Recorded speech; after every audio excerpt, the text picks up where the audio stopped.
Panie Michale, chciałem prosić, żeby włączyć nagrywanie.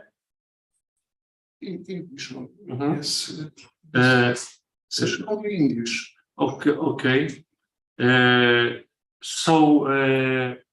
I would like to welcome to our second panel session, and there will be 3 presentations. The first one will be offered by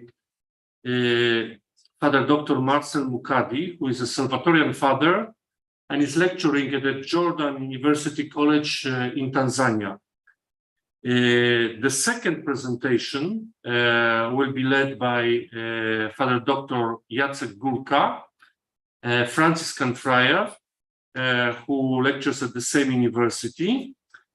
Finally, the third presenter will be Father Louis Mbuje, who is studying theology here at our university in Warsaw. We are trying to deepen the main theme of this symposium, widowhood in Africa, the concept of widowhood. Welcome, and I would like to ask now Father Marcel Mukadi, would we be connected, please? Father Marcel, do you hear us? Hello, Father Marcel, do you hear us?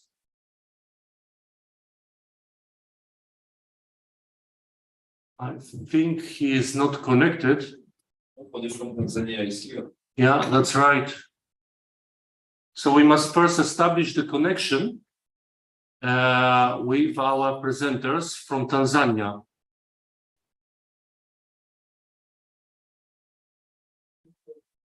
Perhaps some complication came in due to the time difference.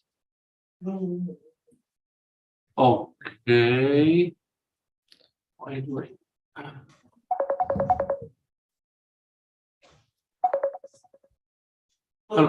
Hello.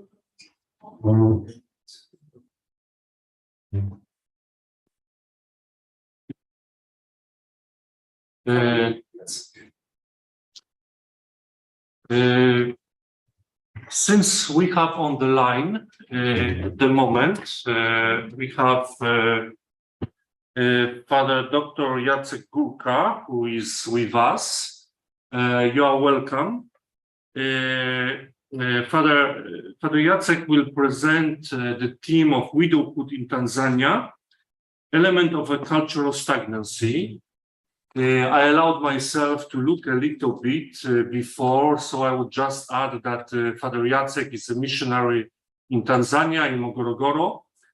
And as I said before, he lectures at the Jordan College University in Tanzania. He comes from Silesia region in Poland. Welcome, and please give us, bring together with your lecture a little bit of sunshine of Tanzania, although here in Poland also is very warm. The floor is yours. Okay, thank you very much. It's my pleasure to attend and be part of this event. So the title is Widowhood in Tanzania, Element of Cultural Stagnancy. In Tanzania, just like many parts of the world, especially in the African context, women once widowed are often faced with a number of injustices, including denial of inheritance and land rights. Some are evicted from their homes and physically abused. There are also cases where somebody might be even killed by the relatives for those reasons. In the African setting, once a husband dies, his wife loses her place in society because in many communities, a woman's social status is inseparably linked to her husband's. That's why losing a husband is considered as the toughest challenge in a woman's lifetime. A few studies, as I'm doing the research, there are few studies to date have explored the relationship between Tanzanian culture and law. Mostly we find articles, especially on internet, that analyze the inheritance or non-inheritance of physical assets and financial resources, the intergenerational transmission of poverty and HIV and AIDS-related stigma. Regrettably, majority analyze Tanzania widows' drama from the Western point of view, by lamenting the denial access to private property.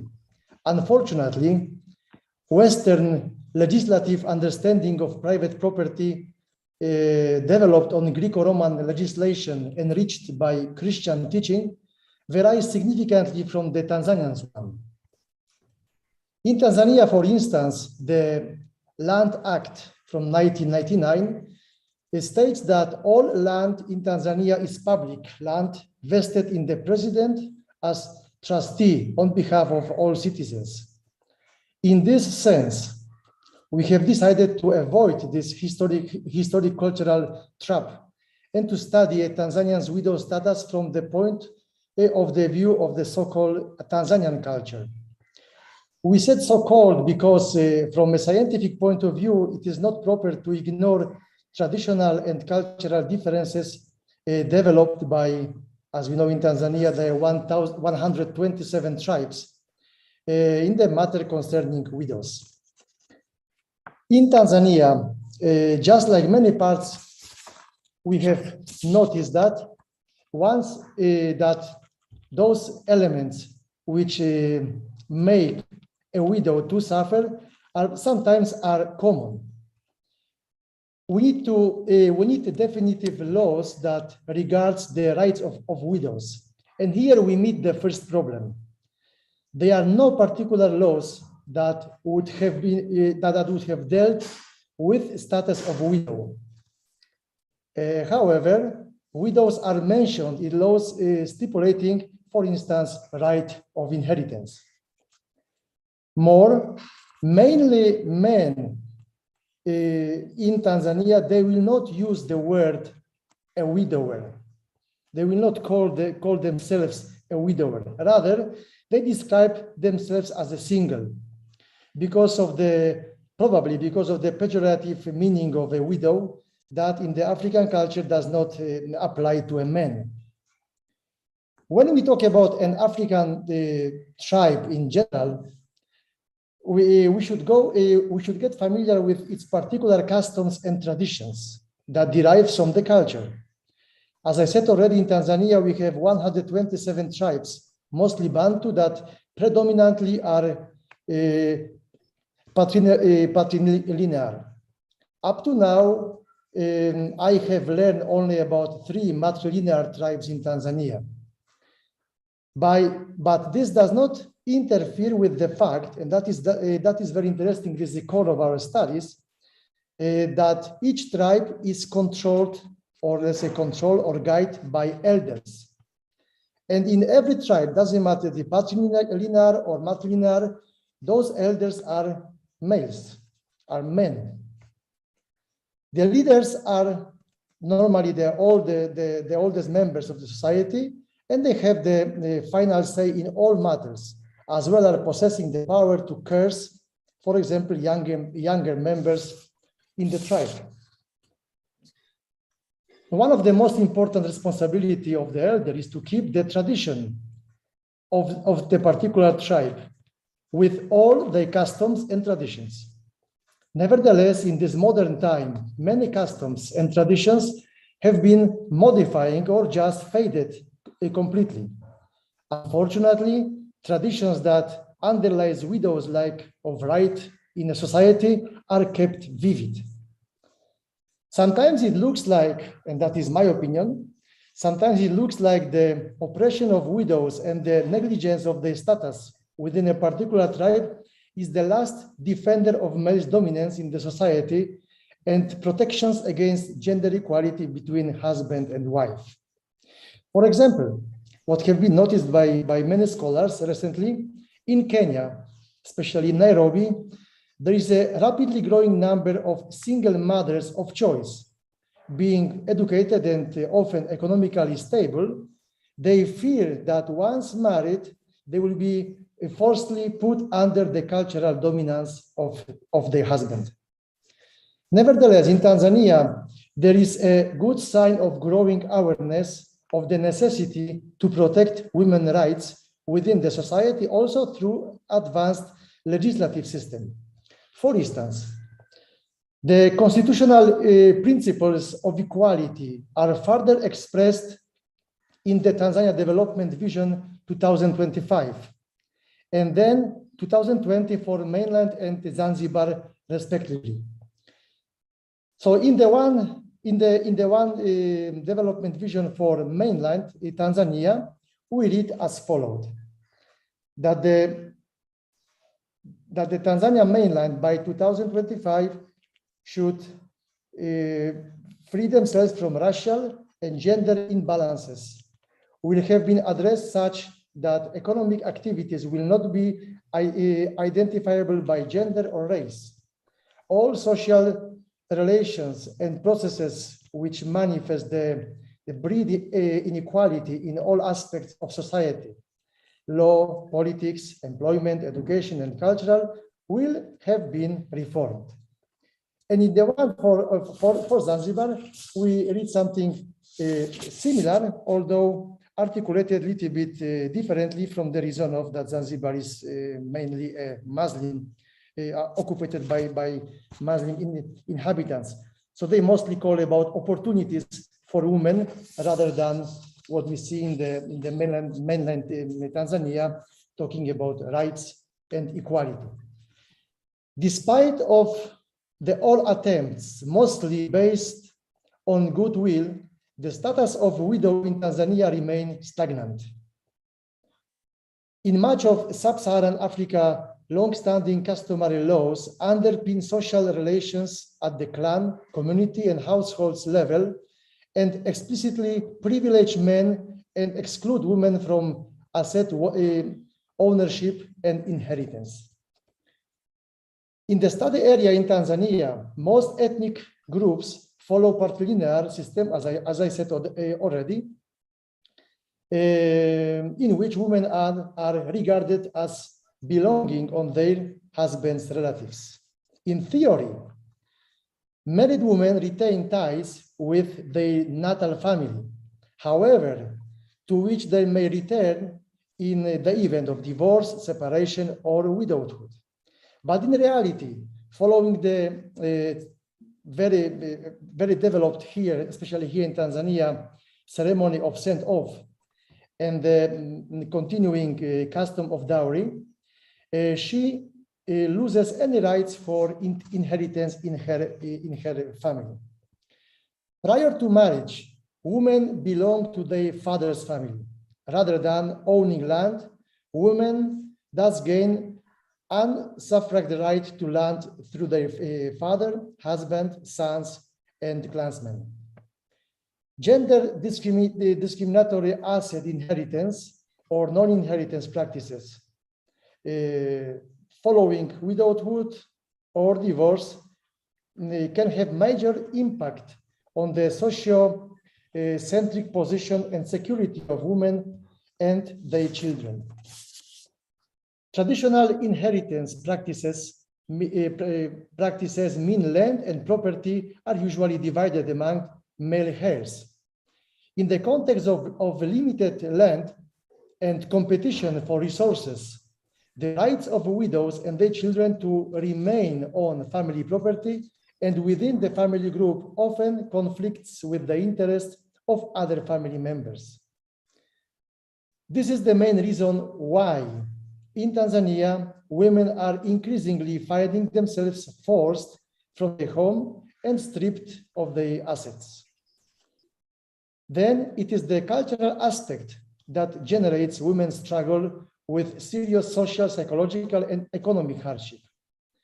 And any attempt for designating effective policies by omitting the cultural factor become short-lived and ineffective. One of the most common consequences of widowhood in traditional societies is the withdrawal of children from school. For example, girls are likely to be the first affected. They are needed to care for younger siblings while the widowed mother begs or work, or they must find the work themselves. Girls who leave school too soon are most likely to become child brides and child mothers, potentially causing damage to their health and life. As we have mentioned already, there is a growing awareness for widows' legal interest. However, alarming is the fact that state law is created parallelly to the customary law that is highly respected in Tanzania. This becomes particularly apparent if one compares the property and residential rights of a widow under customary law and those of a deserted or divorced woman under the 1971 Law of Marriage Act. While a comprehensive reform and integration of the existing laws of marriage and divorce was achieved in 1971, this spirit could apparently not last long enough to achieve a similar reform of succession law. However, a new impetus might now arise, drawing on the Constitutional Bill of Rights, which became effective in 1988, and which includes, among others, the principle of equality. But unchangeably, the courts now have to adapt existing laws, including customary laws, to bring them into conformity with the Constitution of the Republic of Tanzania, of which the Tanzania Bill of Rights makes a part. One example of the dichotomy between the Tanzania law and customary law is the customary, which I would like to present shortly, of the law of Kuria tribe in the region of Mara. Kuria are among the most popular tribes in Tanzania and are found in almost every region especially in Tarime, Butiama, and the Serengeti. The popularity of the tribe is based on a number of issues, including marriage. Customarily, the traditional marriage is a polygamist one. Nevertheless, the customs and traditions have been known for being very oppressive towards widows as well. Let us not forget that what I am saying now is said by somebody who comes from the Western culture, because for them it seems it is their own culture, so of course they respect it. So saying oppressive, that comes from me, not from them. But apparently by someone who thinks similarly to what states to Constitution of Tanzania in regard to gender equality and to women's rights, also this might look a little bit awkward. Because of that, it is difficult to accept a traditional custom known as for example, the sexual cleansing. Luo tribe tradition dictates that a woman is expected to offer her body to what you say in Swahili, shemeji, means the brother-in-law, within the 40 days of her after the husband's death, to chase away the spirit which would otherwise haunt her. In their tradition, women who refuse to carry out this ritual are cursed and made responsible for their spouse's death. Also, for example, in the same tribe, when a wife gave birth to a son, she becomes the first heir of the family property and the guardian of the family. And here will be something very similar to what was presented before by Professor Różański from his experience in Cameroon. Also here, but woman, when a man dies and leaves her as a widow, she has to marry one of the brothers of her late husband. In case of a refusal, she will be evicted from the house with empty hands. In relation to these two examples, we should keep in mind that in case of a legal appeal, a judge has to take into consideration those two, the Constitution and the customary law. that in major cases privileges a man and victimize the widow. However, despite facing a number of challenges, such as being stigmatized and seen as a source of shame, some widows have refused to let their pain and suffering pull them back by playing both roles as mothers and fathers to ensure that their lives and that of their children become better. We cannot even, we can't forget here mentioning the role of the Catholic Church and of the missionaries that restlessly form also the candidates for priesthood here in Tanzania, presenting them the value of equality in the rights between men and women. Father, I'm sorry to interrupt you. I would like to ask you to slowly to summarize, because we will be coming to the end of the time scope. Concluding, in attempting the problem of our discourse, we wouldn't like to lay our solutions on widows' rights to inheritance only. Unlikely to many NGOs and other organizations, there are many in the internet. We propose to shake the cultural stagnancy by reducing the social impact of send-off ceremony and dowry, also by questioning refusal of women among elders in the tribes in the name of the constitutional rights for men and women equality in every aspect of life in Tanzania. Thank you very much. Thanks a lot, Father, for your very rich presentation. I think we shall have questions after the presentation of all the panelists. So now I would like to invite Father Marcel Mukadi, who is a presenter. He will present Widowhood in the Church as Family in Africa, Shift of Pastoral Paradigm. Father, you are welcome, and the floor is yours.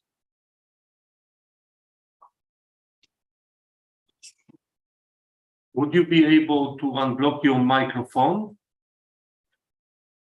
Because I can see the red sign on your mic. Your microphone, okay, now it's fine, thank you. Good afternoon, everyone. Good afternoon to you. Good afternoon. In the name of all the people who are joining us by internet or who are present here. Yes.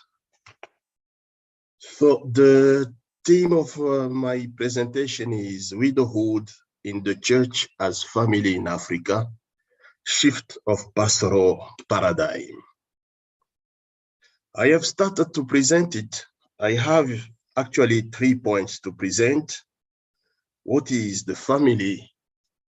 And then who is a woman? And what is actually the problem? We know, all of us, that we are talking very nicely about the family. And here, I would like just to quote one of the Cardinal Murphy from Ireland. The family of the church states that the strength of any human family lies in the internal unity, trust, and love of its members, which gives it in turn the strength and confidence to share in the wider community of the world and play a creature part within it. When we look at the family, we have, all of us, very nice things to talk about the family. And then I can say the word family in Africa must be understood with a meaning. Yes, we are talking about extended family. We are talking about, we don't have cousins, all are brothers. We don't have uncles. We don't have aunt. Those are words that we have borrowed from the West. Actually, the brother of my father is my father. He has the same right on me. The mother, the sister of my mother, she is my mother with full right on the children. That is what we have in the family, in African family. And then having that in mind is that one is nobody without the family. So here, the anthropology is that mtu ni watu, it means man is man. Alone, you are nothing. It is only in the community that you feel that you belong, the sense of belonging to. Even when we talk about the family, we talk the family as, to use the word that the family is the sanctuary of life. And then you will remember one missionary temples, a Franciscans, who is the first one to write about Bantu philosophy. He says that life, family in Africa is being with, is the sense of belonging. And then everyone is trying to increase life. But beside the values that we can see, we have the values, but we have also challenges when we look at the family. The family is that we want everyone to belong to. But what is the place of women? What is the place of children? I mean, that is the main question when it comes to know really who is, what is the place of a woman, what is a place of a child.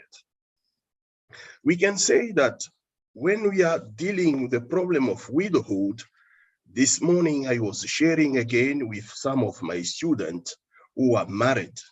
They say, Father, don't talk about widowhood. You have to talk about who is a woman. And then it was very interesting. Who is a woman? And then they told me, actually, a woman from birth to death is a sanctuary of problems, is a sanctuary of curse. And then some of the example I want to share with you. If a family will get only girls, that family considered itself as being cursed. So it means that you should have also a boy, at least a boy in the family. Otherwise, you are not well seen by the others. And then a woman as a lady, even in the family, is that to be someone, you should have a brother. It means you consider the value of the brother. And then if it will happen that lady will be married, yes, it means that she goes to meet the partner. But another challenge is that she is married. If it will happen that she doesn't bear children, even if is the man who has a biological problem, is the woman who will be pointed to. So she has, not just she has problem, she is a problem. So she will be everywhere. What people will be saying, you see, you see, you see, and then even the family of the husband, knowing that it is actually the child, the man who has problem, but all of them, they will look at the woman. So the woman is a problem. So it means if that woman, it will happen that she gets also children and only girls, she is a problem again. So it means from birth to death. Now, if she is married and then it happens that man has an accident, for instance, man is permanently sick. She is the one to care for the man. She's the one to care for the man. Even if she has a job, she has sometimes to stop the job in order to care for the man. But if the woman will be sick, the man will continue. The man will look for someone. And then sometimes he is from the side of the family of the woman. They will find someone to come and then to care for the woman. Now, in case that the man, the husband, has passed away, now there is now another problem. As what is death actually in Africa? Death, Africans do accept that there is death, but only death for an elder person. A young man is not supposed to die. So it means that when a man dies, the lady who is actually from birth to death, she is facing many challenges. You see that she's also now facing the problem. That is a very great problem because she was not recognized throughout her own life. But now that the husband, if she is someone, it is because of the husband. Once the husband is not there, it means that she ceases. I have heard Dr. Jacek what he was saying. That is on the side of the civil law. Now let us look in our own document of the church and what is the church doing about that. When we look to all documents about the church, the first document of the synod in 1995, written actually by Pope John Paul II, the Holy Father, you find that he's talking about right, he's talking about women. Yes, that in Africa, they know that women, they bear many responsibility, heavy responsibility. We have even very nice poem to sing the beauty and the goodness of the mother, the African mother. But the Pope has mentioned that Africa, we have also to look the way we handle women. Today, we are talking about rights, human rights. It is true. It is as if they don't have right, though they are fighting to find their own right. But in the church, how is it? In the document, the church ecclesia in Africa, they are talking about women, but nowhere you will find a word widowhood. So it means that we are putting widow, which is actually seen as a woman who has lost her husband. But in the document, official document of the church, that term is not found. We are just talking in general about women, rights of women. In the very recent document, Africa Munus, it is the same. We are talking about the rights of women. Yes, but without mentioning that biggest challenge that we are facing, a woman losing her husband. Who is she? She is nobody. And then what is on the side of the church? What do we do? It is true. Because of the small Christian communities, the Christians, they will try at least to surround the woman, to be with her. But knowing that the Christians, they cannot remain always with that woman. So whenever they leave, is that the traditional structure will start working. If the traditional structure will be working, it means that woman will lose all the rights. The church will bury the man. And is the church burying? And nowadays, for instance, in the big cities, if a man dies because of intermarriage, people getting married from one tribe to another, the body will be escorted to the village of the man. But sometimes the woman doesn't belong to the tribe of the man. She doesn't know even the customs of the man.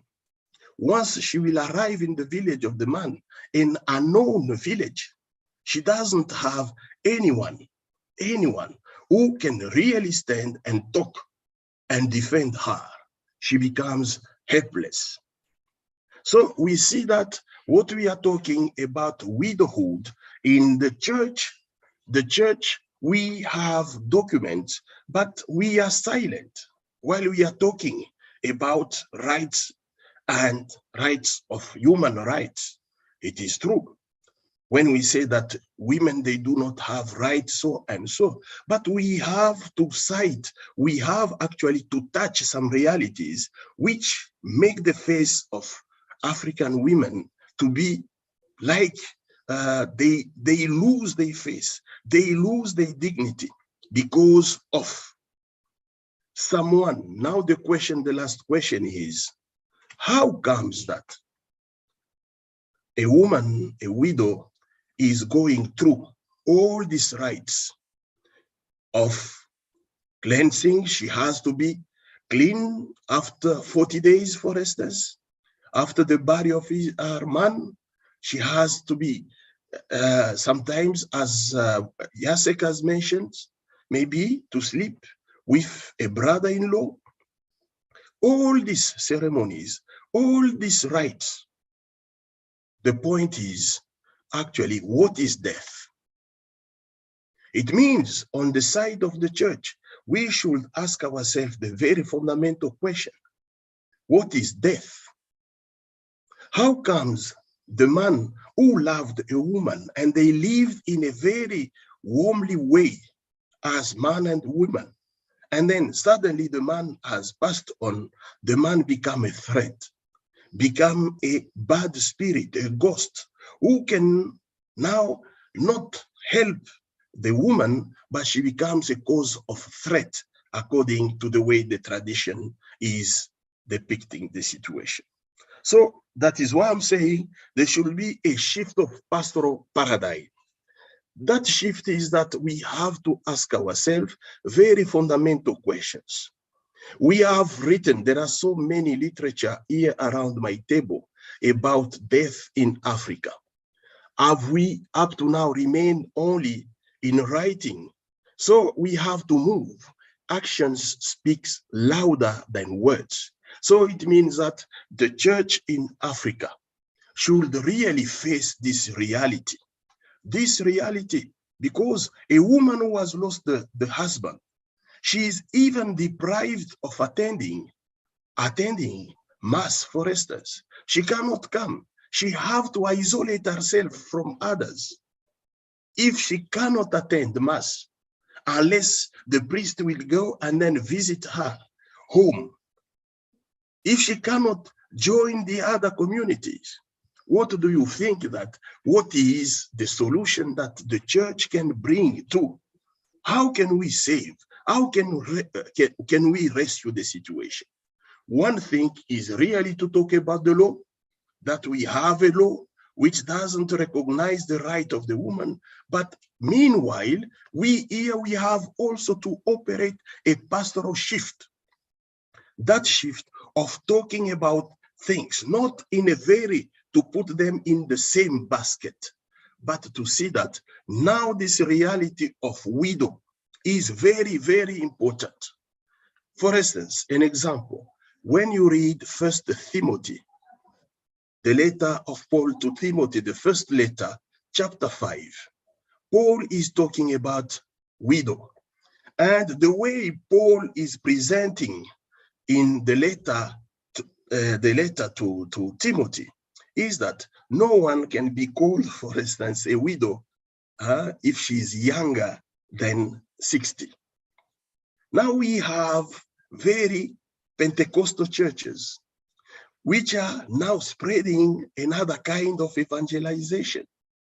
That evangelization of not recognizing the pain of someone has because she has lost her husband. Saying, no, you know, because the Bible says you cannot be called widow because you are less than 60 years. That is denying again the rights, using the Bible, using faith in order to oppress again the woman. So it means that now the church has to realize that we need actually to move from where we are, a very, general perspective of pastoral that we are doing. It means that, yes, we are just meeting people to the church. We are just there to bury people. And then we forget to make that kind of personal, individual approach to see, to face these women who are really suffering, not only because the suffering they are facing at death of the partner, it has already started at their own birth. Who am I as a woman? From day one, who am I? Who am I? So my identity is seen only in the face of a man. If my identity is seen even only in the face of man, now we have that role of awaken people, especially our Christians, and then tell them that even in death, Jesus died for us. If Jesus died for us, even the man who has left the woman, because he believed in Christ, he is still alive. And then if he is still alive, he didn't change to be a bad spirit. In Jesus, it means that in the communion of saints, that man cannot be a threat to the woman. She will be a support to the woman. And then to give another approach of death, which will make people to understand that, yes, death is not a threat, but it is really a passage.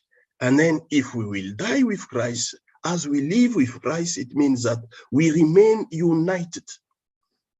Death doesn't make me to cease to be with my partner. So we should remain, and then we should work on that shift. That is why he called shift of pastoral paradigm. Because whenever we are tackling the matter of widowhood, we just look at the plan of what does the politics is doing, what does the human right, for instance, what do human rights say about widowed. But we have now to look at ourselves, to look in the way now we are planning our pastoral. Now, for instance, we are preparing the synodality. I have checked even in the document, in our own diocese, where we are. How many times did we talk about widowed? No, we are talking about women. When we are talking about women, we see only the economical aspect. But these people, they are facing real problems of identity, of being recognized as human beings. And that is the task of the church, to bring to bring at least a kind of hope in the life of these women. If the church will be absent in this area of widowhood, we are sure that we won't reach anywhere, because the society in which we are living now, it is just very approximative.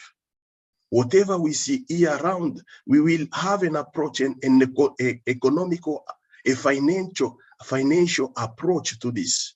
I mean, that is the danger that you have seen myself.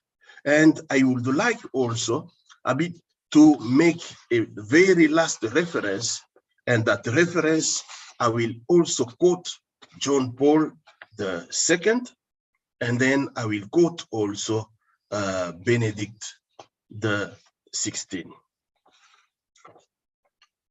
We know ourselves what John Paul wrote in Ecclesia in Familiaris Consortio. The future of the world and of the church passes through the family. And I will add even that the future of the world and the church here in Africa passes through the woman and the suffering woman. So the church should also bear that face of the suffering woman. It means the church in Africa is the suffering church. To see the suffering of the widow, who is not recognized at all. As Jacek has mentioned it, when we are talking about widow, it is the same concept we are using in the Bible. A widow, a widow. When we are talking about a widow, we are not talking, even when we read in the Bible, of a widower. It is as if it has nothing to do with men. It is only women who are condemned to go through this unthinkable situation. So let me read. While it is undeniable that in certain African countries, progress has been made towards the advancement of women and their education, it remains the case all over. Thus, women and girls are often afforded fewer opportunity than men and boys.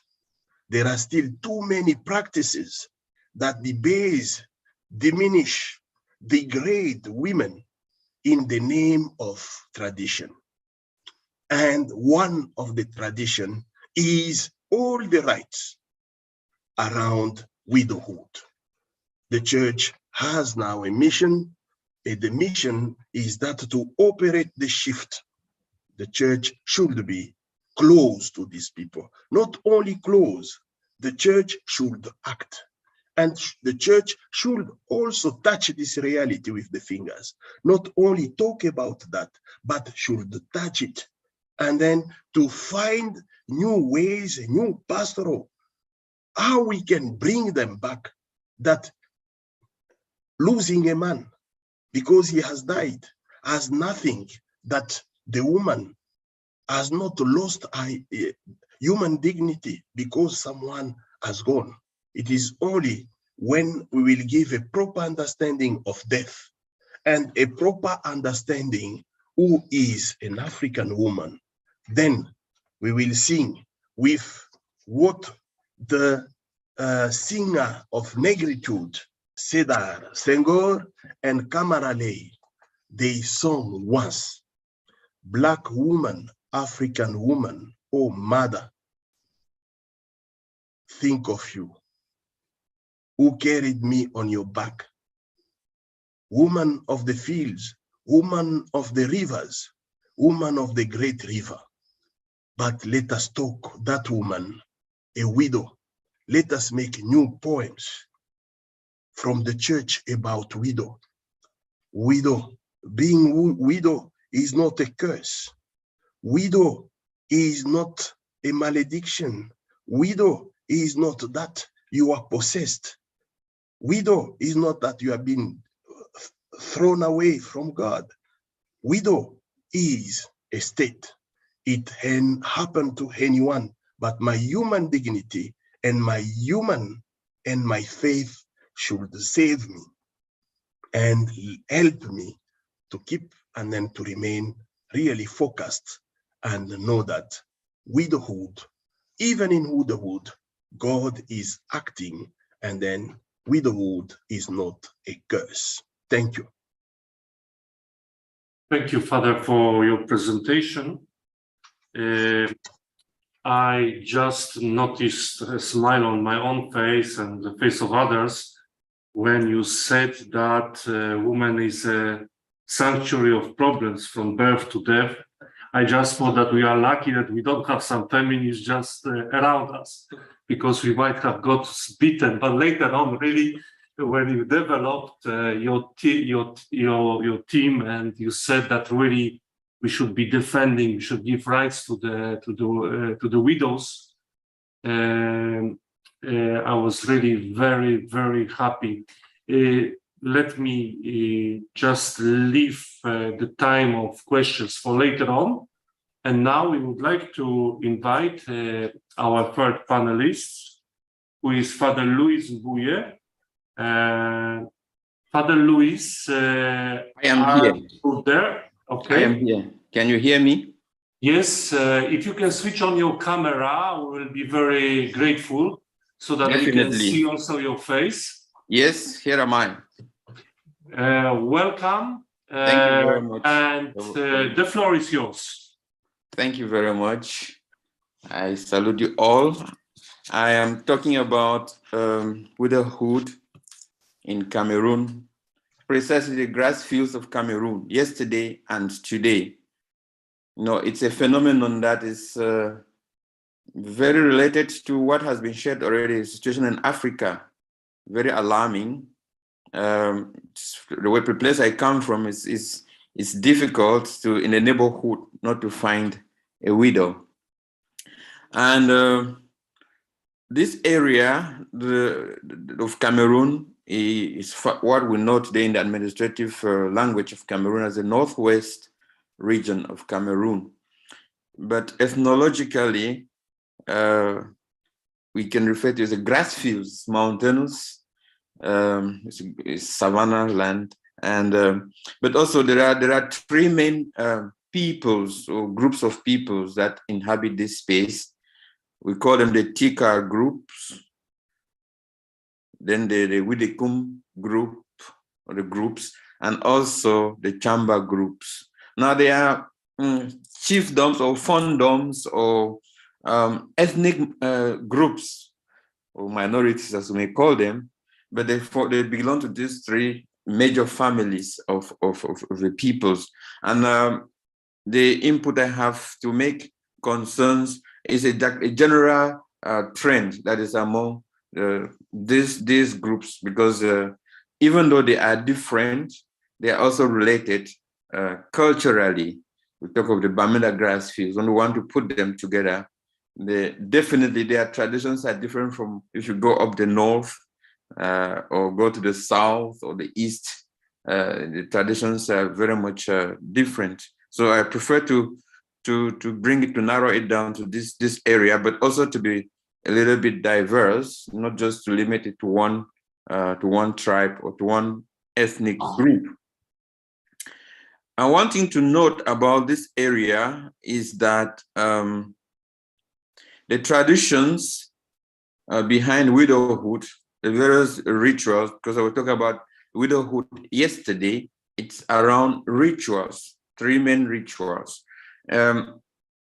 These rituals, they are backed by the understanding, the concept of, or the understanding of woman. As it's already been said, she is defined not by her own inner worth or personal worth, but by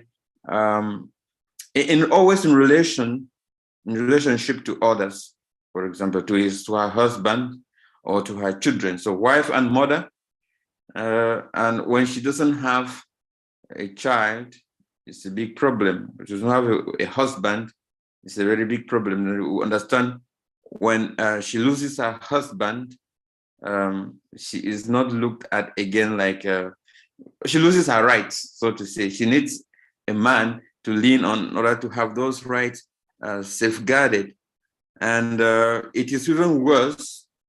Some researchers say when a woman lost her husband and she had not had a child with him, it becomes even the disrespect or the scorn or whatever becomes even greater.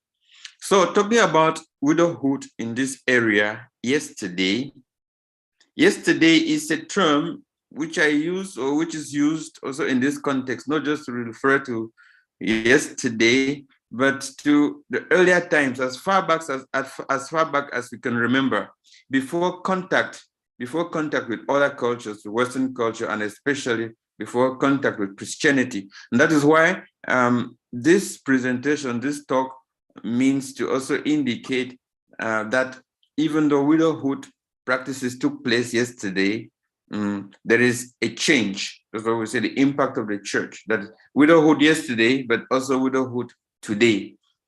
We mean to give, to highlight the change that has taken place. First of all, to paint the picture of this cultural patterns, which are still influencing people's mentality still today, and some groups are still practicing, but also to show the impact that the Western culture and evangelization has had, which is not only today, but also yesterday somehow. It's another yesterday. So the terms of yesterday and today, they overlap, because these practices didn't end already. They have not completely ended.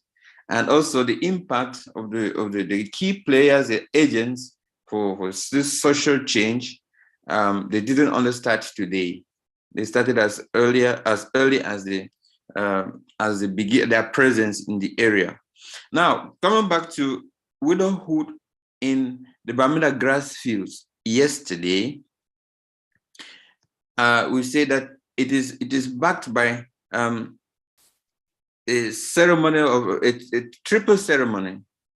The first ceremony is that of the morning rites, which takes a couple of weeks, in fact, a number of weeks, depending on the society, on the group. Then there's the cleansing rite, and lastly, the widow inheritance rite, or the levirate marriage, so to say.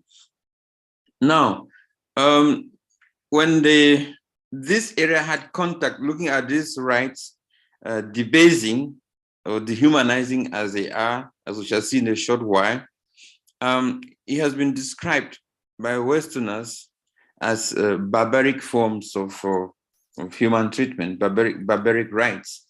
But there are some who have argued that these rites were meant for the good of the woman herself. I believe this is an institution that this is customary laws, that it was primarily a search for psychological cures of the problem of grieving and the survival of the women who lost their husbands.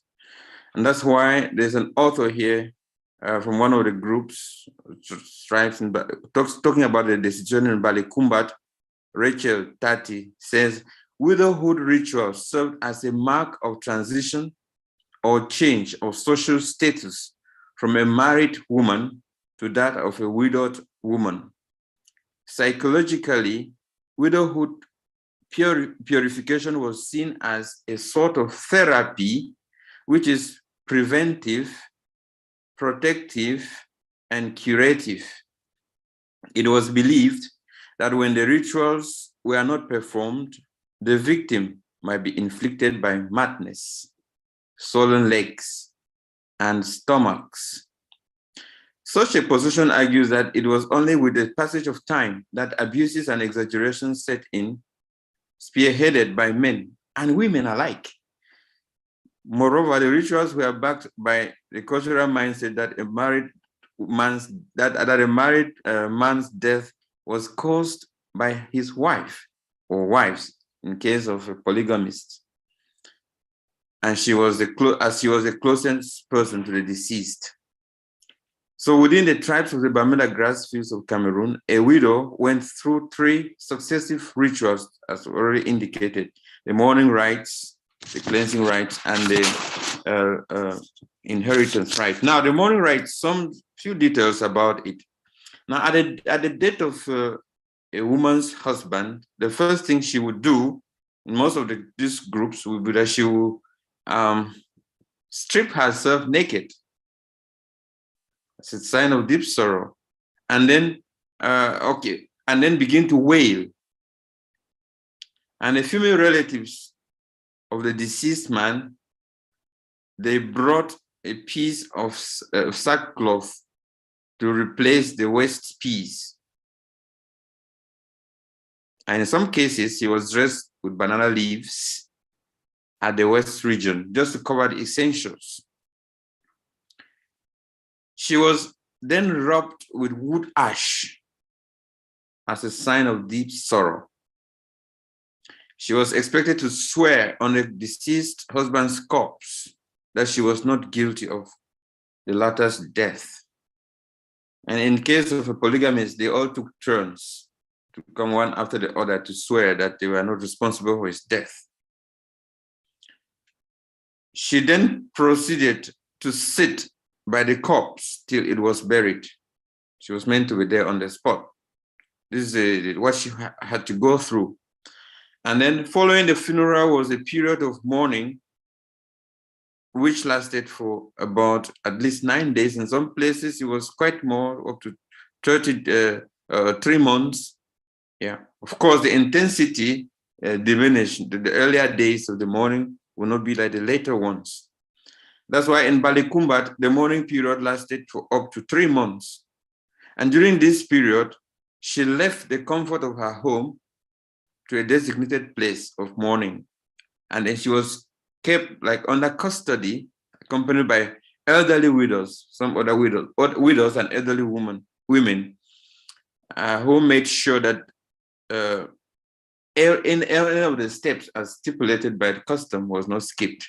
You can realize that even though we're talking about a patriarchal society where there are the women, the men who look down on women, but you also realize that women so imbibed it, perhaps backed by this spiritual dimension of cleansing, prevention, and whatever curative, that they are the women who enforced this, because they're the ones who kept the widow in custody, and especially those who had gone through the period of widowhood. So in some form, it's like paying back, or it's like grooming the young widow into it, and they made sure that they followed the steps. She was expected to wail throughout this period, especially every morning, and not only to wail, but to recount the good deeds of the husband. She was expected to sing the praises of the husband, to say how much she misses him, and to give the impression that the husband was a good person. The woman was supposed to express this as she was wailing. And if she did this, it was meant to also demonstrate her innocence, but also to appease the deceased spirit, which was believed to have still been hovering around the home. See, the beliefs that surround it. Moreover, the more she wailed, the more she was seen to have been innocent of the husband's death, already said. Then while in this confinement, this is not all, in her area of confinement, the widow, during the period of mourning, lived under very demeaning conditions, subhuman conditions, in fact, very inhuman, we can say. And they were imposed on her by those women who accompanied her. She sat or slept on a bare floor. At best, some banana leaves were put, or a wall mat on which she could either sit or lie. And some authors even indicate the posture she was expected to take while she's seated, or while she was seated. She was forbidden to bathe, and she was neither allowed to take part in certain conversations nor to laugh. As if that was not enough, food was served in broken clay dishes or calabashes or leaves. Her food was served in those kind of broken pieces or vessels, and even leaves, not even dishes. And then she was not allowed to clean her hands. In my area, people generally, they eat the traditional meal with hands. And when people are eating, they have to clean their hands. Water has to be served, given for people to clean their hands, but the widow was not allowed to clean her hands. So from the beginning of the morning period to the end, she was not allowed to behave like a normal human being. Remaining dirty and unkempt, there was a rationale behind this, was a way of making her to be unattractive to her late husband's spirit. So there's, again, this contact with the world, the invisible, the spirit world. It was believed that in being in such very unattractive conditions, she will not be attractive to the husband, to the spirit, because if she were, the spirit could still come back to exploit her either spiritually or sexually. And so similarly, they said men from this area, they will eat from very cultured or clean or very decent dishes. So for her to be eating from very dirty dishes was a sign to deter the husband's spirit, so that he will not want to take part in such kind of a dirty situation of serving a meal. And in some places, she was expected during this period of the mourning period to visit the husband's burial place alone, probably at night.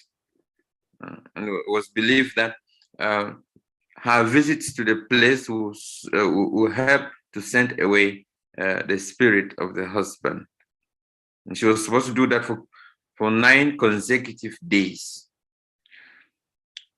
That marks the end of the what you can say about the mourning rites or the ritual of the mourning period.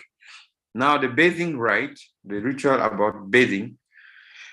At the completion of the morning rites, the widow was then taken by the women who kept her on the watch to a stream. It was believed that in the stream there was contact with the deity. A deity lived there, and you see, it's not just a physical bath, but also a spiritual one, cleansing. So there, she was either taken in the early hours of the morning or the late hours of the evening. So it's something that was done a bit of not on daylight. Then there, her hair was shaved, and especially in the three main regions of the hair at the head, the hair at the armpits, and also at her pubic region. There's a private area. She was clean. Her hair was shaved in all these areas. Then, in some areas, like in Balikumbat, this cleansing went on. The bathing was accompanied by incantations. As we said, it was believed that the deity lived there, by prayers and by offerings. She was also rubbed with a mixture of palm oil and some herbal concoctions, and then vested with a black sackcloth. Vested with a black sackcloth, not normal dress, meaning that this was like an initiation again. The bathing was an initiation to another rite, just to maintain that status of a widow.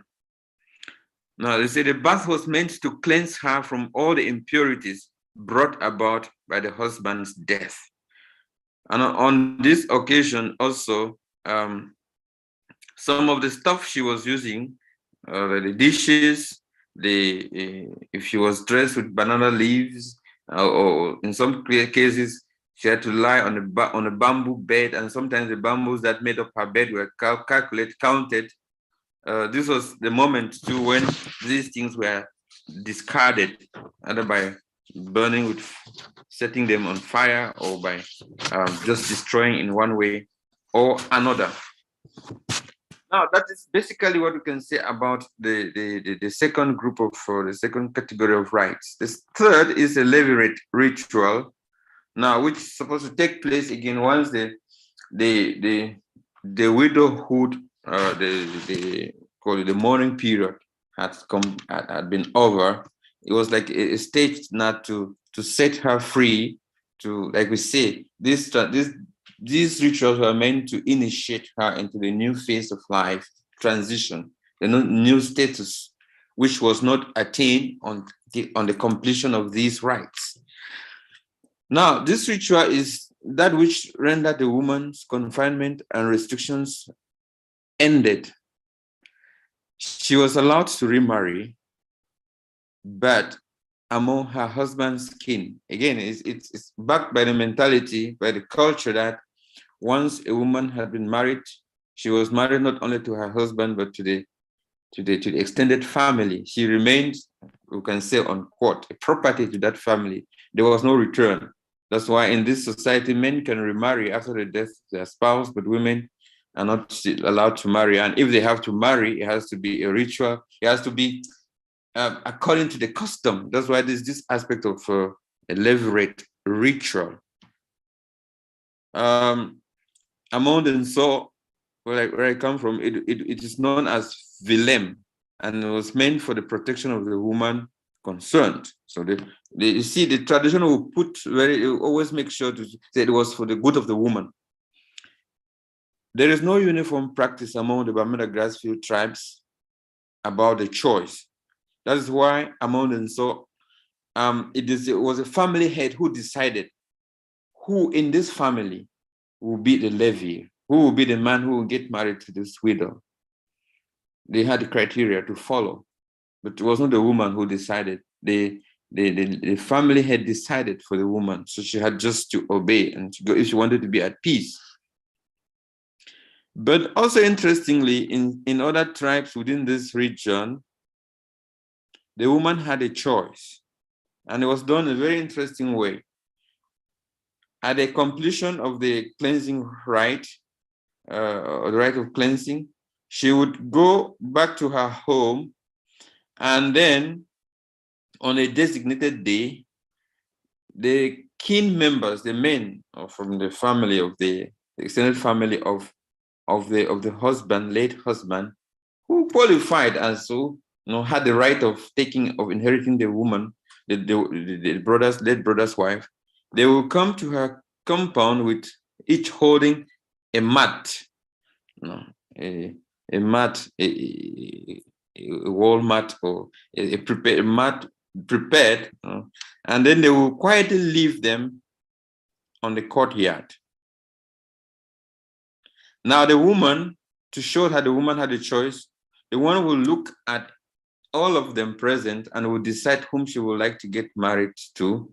And then the mat that she sits on, that she goes and sits on, is a mat of the person she has chosen to get married. So consequently, the man who has placed it, who knew his mat, will know that he has won the day. He will have the right of inheriting the late brother's husband, late brother's wife. Now, also another degree of choice in these societies is to say that the woman, they say most likely she would choose a man who was the brother of the late husband, because not only the brothers, but the members, the male kin members of that extended family.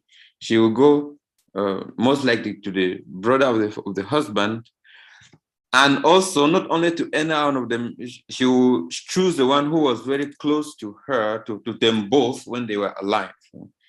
A sign also that he will be closer to her to take care of her social needs. So that's in what we can say about the general picture of how it was yesterday. Now, how is it today? As we say, today is that some changes have taken place, and many contributed to it, especially they call it period of colonization, the Western society, the colonial administration, but also especially the impact of Christianity and Christian churches in the area. Nowadays, we can talk of non-governmental organizations, but principally about the church. And that's why I've chosen to talk mainly about the church. And the church started by preaching against levirate marriage. When the church had contact with this cultural setup, they saw that something was wrong. Levirate marriages, it was incestuous, and also a kind of tendency of polygamy, because in this area, polygamy fundamentally, according to the culture, is not a problem. And that's why even the one who was a Levi didn't need to be one who had not yet married. So you had implications like incest and also polygamy, which the church was not for, in addition to the fact that the woman was not allowed very much in some areas to choose. And it is interesting that because the church now had an influence on the people, and you can realize from this that some women were only doing it or involved in it because they had no one to set them free.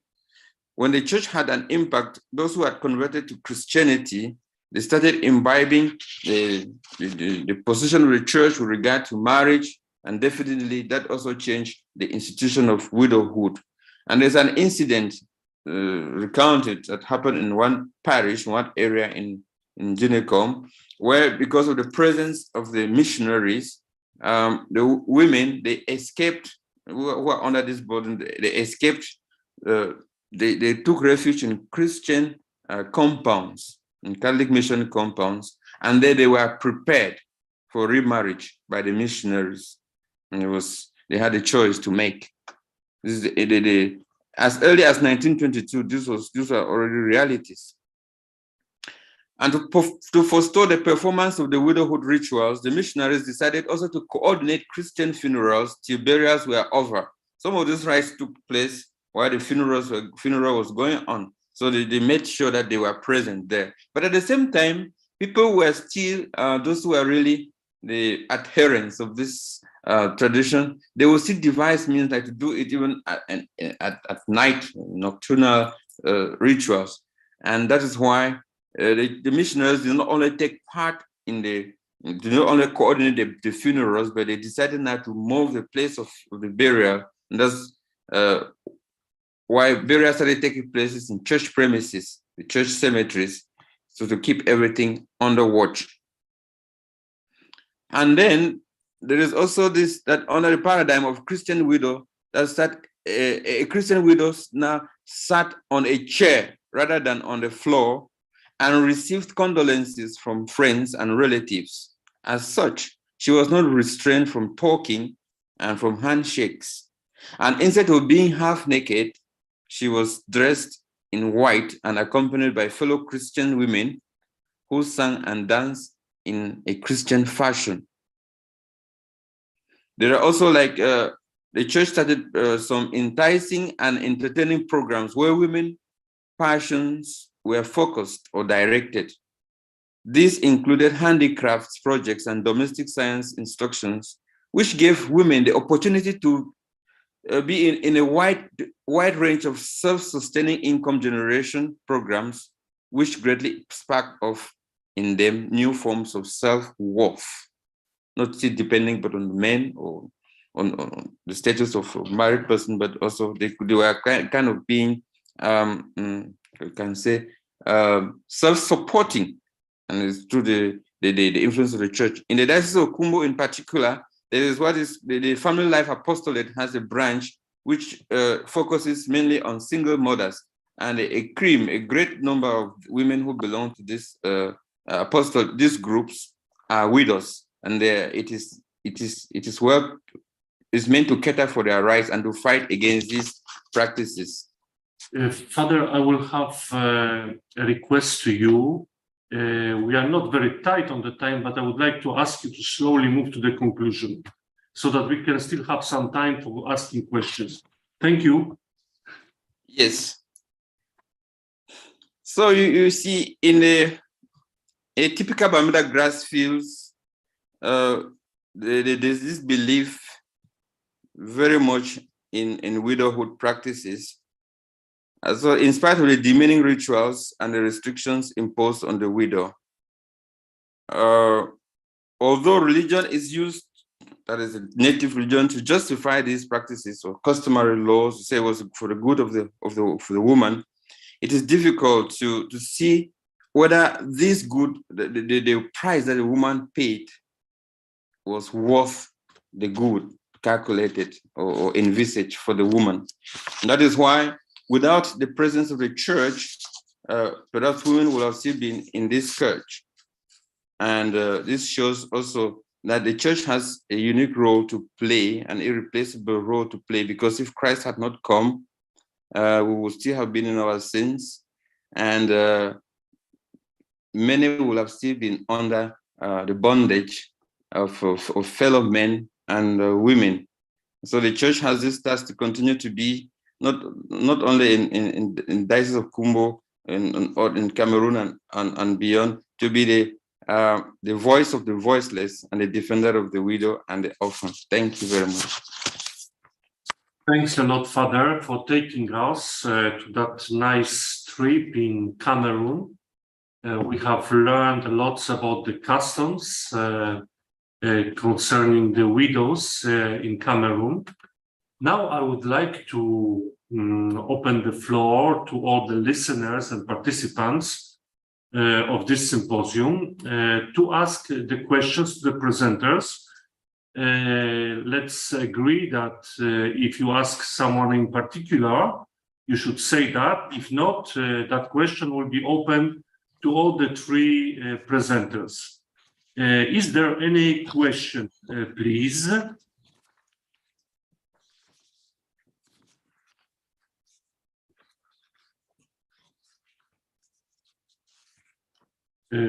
Anybody asking a question to the participants? I don't see any volunteers for time being, but I would like to use this opportunity. There is that issue of a prophetic role of the church, it came out very strongly, in particular in second and third presentation.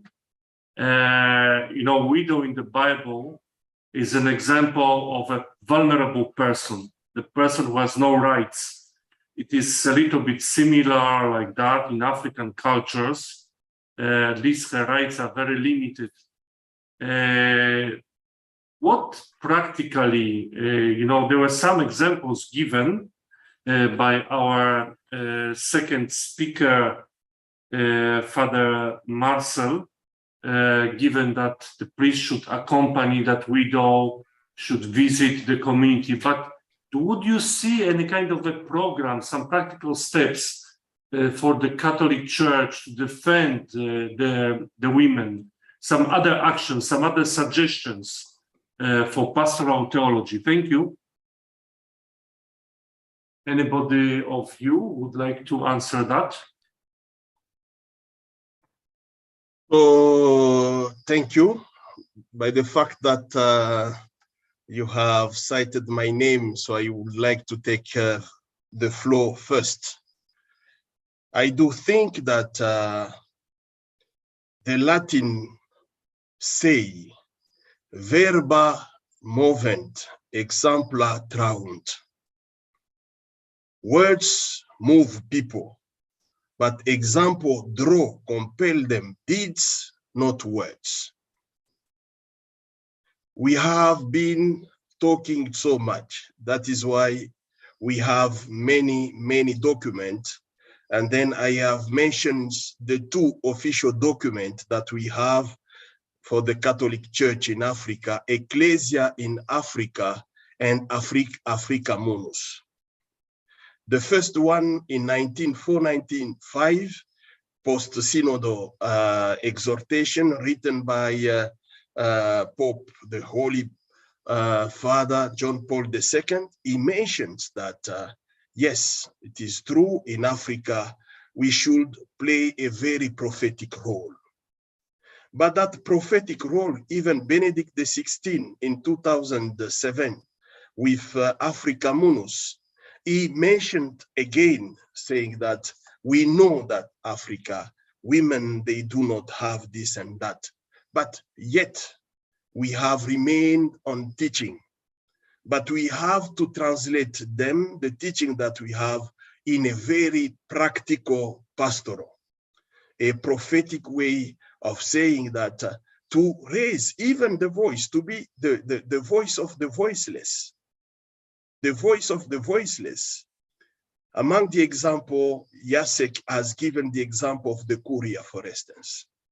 And then the church is there, the Catholic Church is there.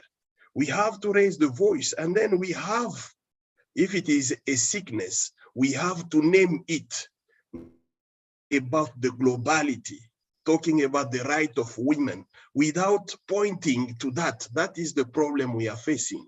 What are the steps that we have to take to valorize and then to see that what kind?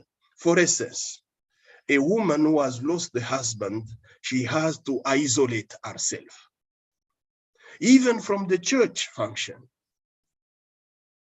And then we find it very, very, very normal. While for the husband who has lost a woman, you will see after a week, you see him to the church. Why not for the widow? She needs also the pastoral care. She needs also the whole community, the church. That is the only way I see that. We have to be more practical. And yes, even we ourselves as African theologians. So we are talking so much, but we have to translate it into reality. Who is a woman? That is the fundamental question we have to ask ourselves.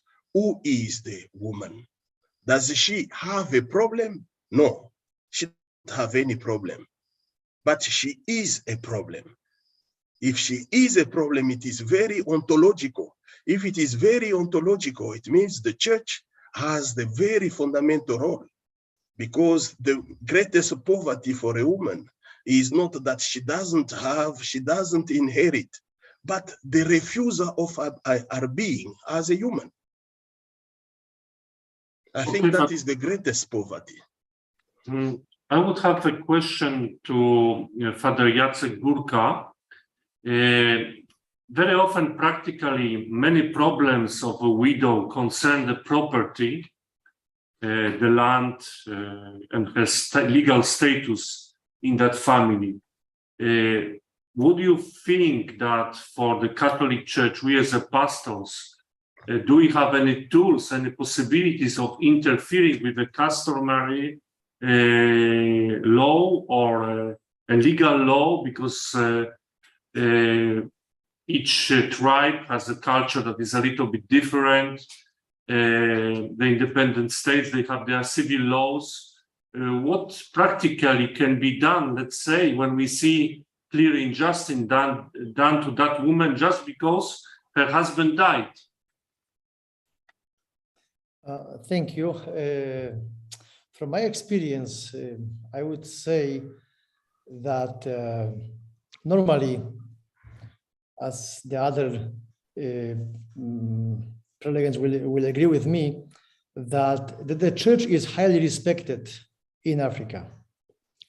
The priests also are respected, and as also Marcel said, and also the other father from Cameroon, as they pointed out, we are